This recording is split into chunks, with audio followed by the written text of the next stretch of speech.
In before delete PvP. Oh yeah, first.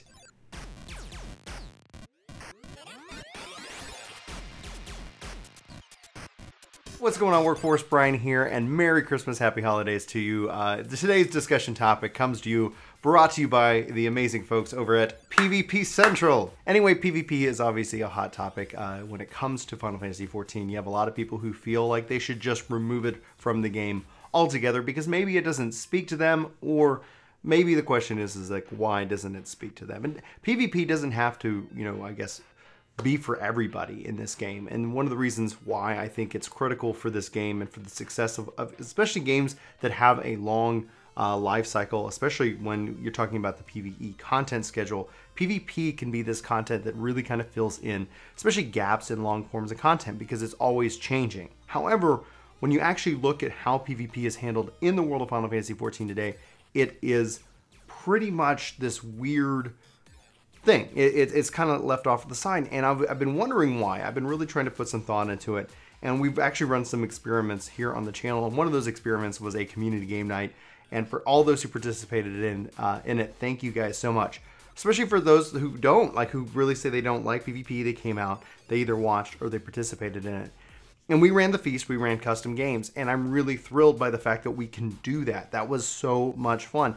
And the reason why it was so much fun is really kind of breaking down to maybe my first point of a change that I would like to see them make within the PvP world. And it's just that make healers damage dealers as a part of that content. And then, as far as it goes, give everybody the ability to kind of have a self-heal where they can do some self-recovery as far as it goes, and you make that very job specific. The reason is we ran custom games with no doubles, meaning you couldn't have two of the same job on the same team.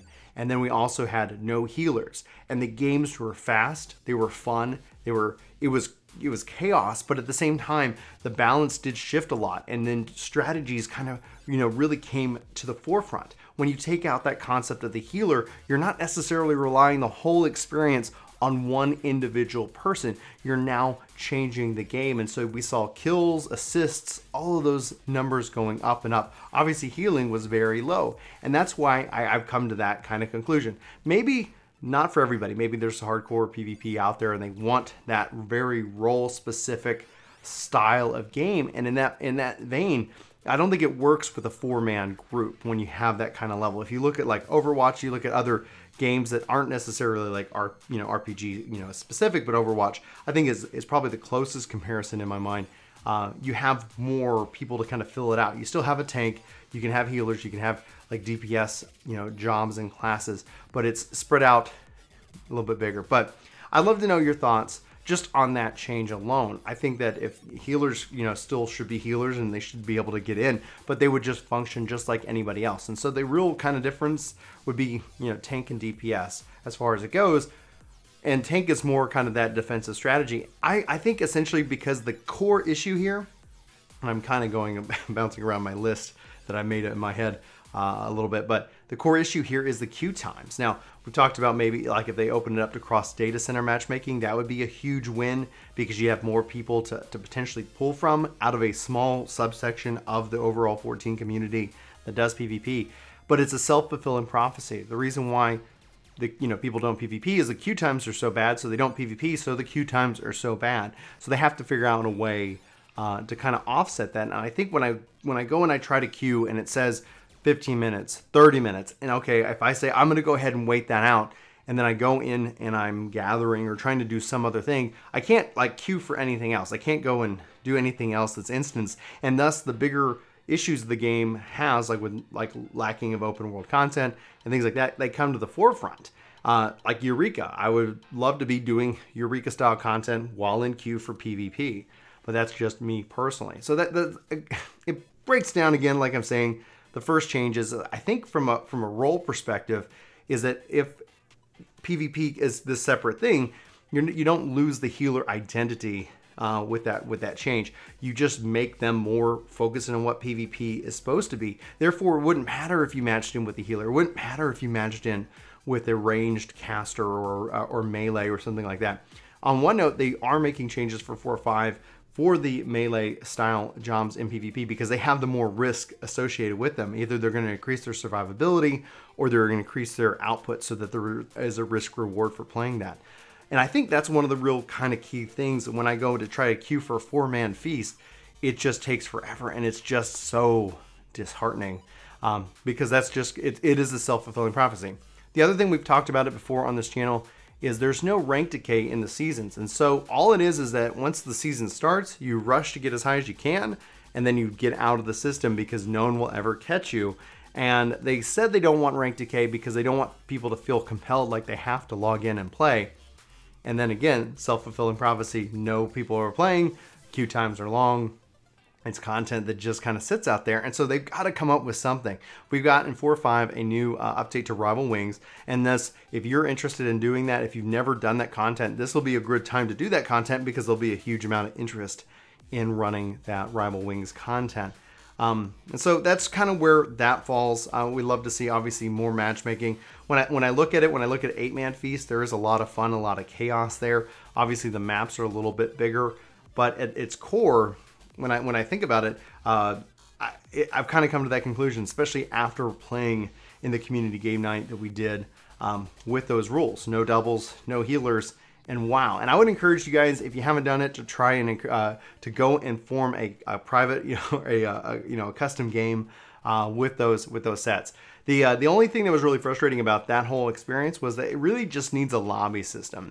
At the core of it, I need to be able to set up a lobby and people can jump in and we can move teams around. We had to keep disbanding and setting up the lobby essentially within the system. And I'm so glad they give us that ability. It actually is really exciting to see that that system exist.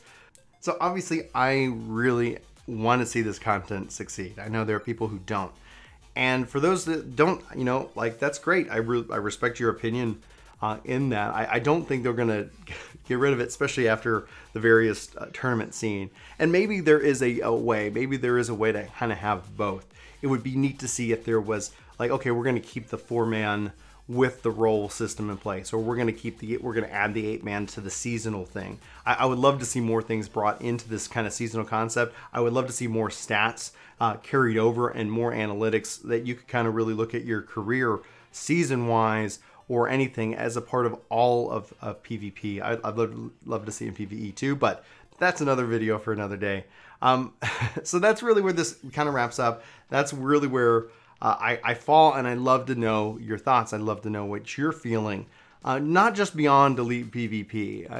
I'd love to hear from you guys too if you're in that crowd. But also, like, what changes would you make? What changes do you want to see? What keeps you from going into this content altogether? Because it can be rewarding. It does reward you those tombstones. It does reward you various things, but it does lock you out of queuing for anything else. And I think essentially one of the things that I kind of end up defaulting more to is Frontlines, because it's just a little bit cleaner and easier to get into. Anyway, guys, for Work To Game, my name's Brian. Thanks so much for watching this video. I hope you have a fantastic day. Merry Christmas. Happy New Year. Happy holidays. I hope you guys all have a fantastic day, and I'll talk to you soon. Take care. Oh, hello. Were you expecting somebody? Chuck-like? Well, I'll never tell where he is. Only that if you want to see your friend again, you should totally hit subscribe. And maybe even a thumbs up. Thumbs down don't make me happy. And when I'm not happy, something happens to Chuck. I'm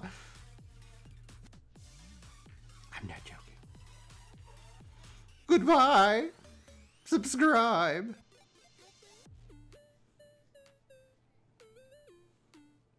I'm still here.